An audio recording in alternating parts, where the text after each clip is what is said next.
Thanks, Wes Small. And now a new feature on Channel 8 News. It's called The Bottom Line, an editorial by Jamila Russell. Let's take it to Jamila Russell now. On Tuesday, October 20th, 2009, all eyes and ears were on the 28th Legislature of the Virgin Islands. On that day, Senator Neville James convened a Committee on Financial Services, Infrastructure, and Consumer Affairs to receive testimony regarding the repairs, renovations, and improvements using public funds at the private residence of Governor John P. DeYoung Jr. and all related documents to such. What a black eye to the people of the Virgin Islands. A hearing convened that pitted his senator against senators and the executive and legislative branches against each other in the most unimaginable way. What was the goal of the hearing? The committee's chairman stated approximately 6 concerns that he hoped the committee process would address. The 2 that sticks in my mind are, and I paraphrase, was the public's trust abused, and how soon can the territory recover from this and get it behind us? With all the competing agendas, it's difficult to answer the second question easily. However, the short answer to the first question is yes. The public's trust has been abused and betrayed, but this has happened over the years by our elected officials. It was evident during the hearing that the public was misled. Information received was inaccurate. Getting back to the second question on how soon we as a community can get this behind us, the answer is up to the politicians. It is clear that there are conflicting thoughts on the legality of what occurred. There are 3 co-equal branches of government. This matter seems ripe for judicial intervention. It should not be played out in the political arena nor on the public airwaves.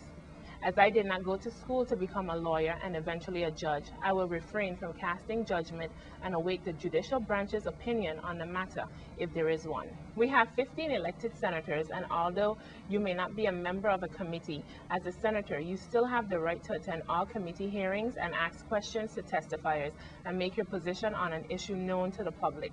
On Tuesday, October 20th, 2009, you saw just how serious some senators take their job and how others take us, the public, for granted. This issue has gotten just as or even more publicity than Act 6905 and the Diageo deal. But some senators still felt the need not to attend and do their jobs that they were elected to do.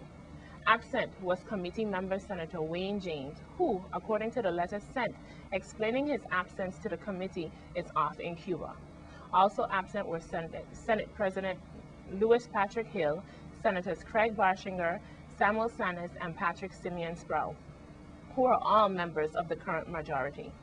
These senators must be sent a message from the community that being a senator is serious work. The bottom line is that senators have work to do. There are loopholes in the laws that need to be closed, and senators must legislate effectively and clearly. Many laws are vague and lack clarity.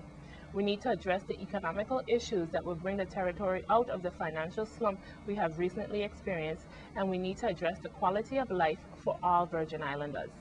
The community must be applauded for its activism, and working together, we can get things done. This has been The Bottom Line with Jamila Russell. Thanks, Jamila Russell. And the bottom line is not necessarily the views of WSVI TV, the paid sponsors, staff, and management here at Channel 8 News. And when we come back from this break, we'll have more news. Stay with us on Channel 8.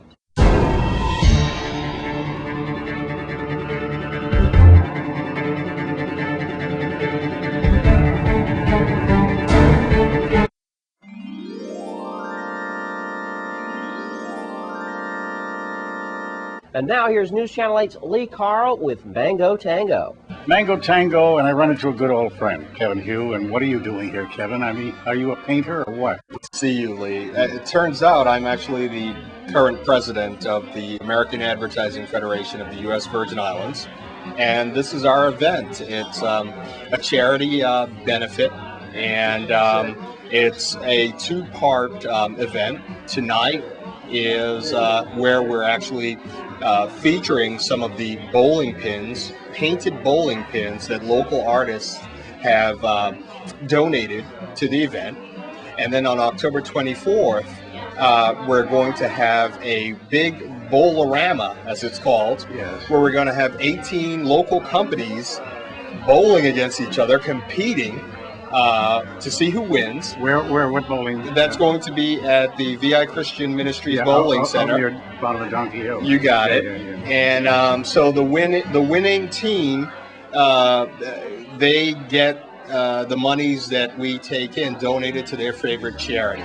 So it's all about charity, it's all about giving, and the American Advertising Federation of the U.S. Virgin Islands is doing a lot to really contribute to this community, and we're really glad to be able to do that.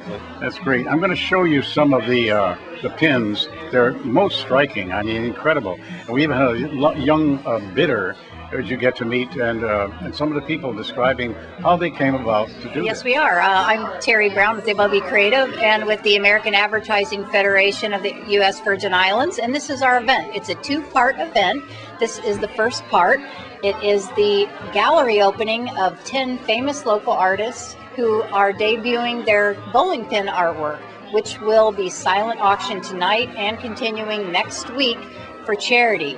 And the second part of this event is the actual bowling tournament. We have 18 different teams who are playing for 18 different charities, and the winner overall will take all of the proceeds from the silent auction of the artist bowling pins for their charity. W.B. Thompson.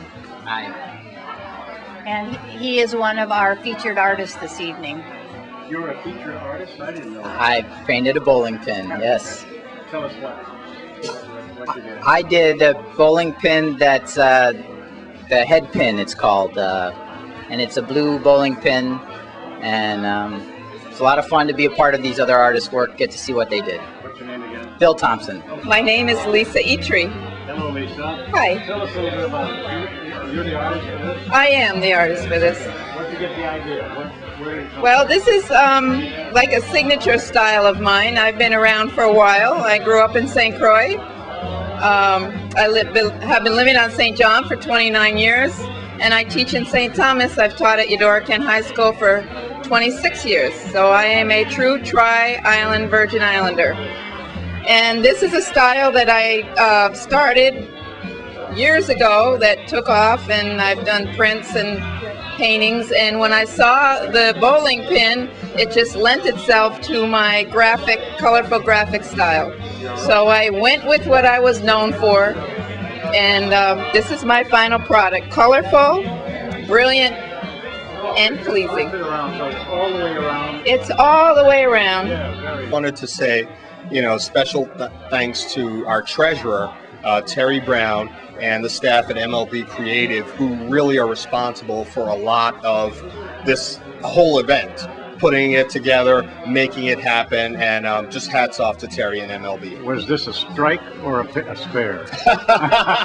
This is definitely a home run. Okay, very good. In St. Thomas at Mango Tango for this special event, Lee Carl for News Channel.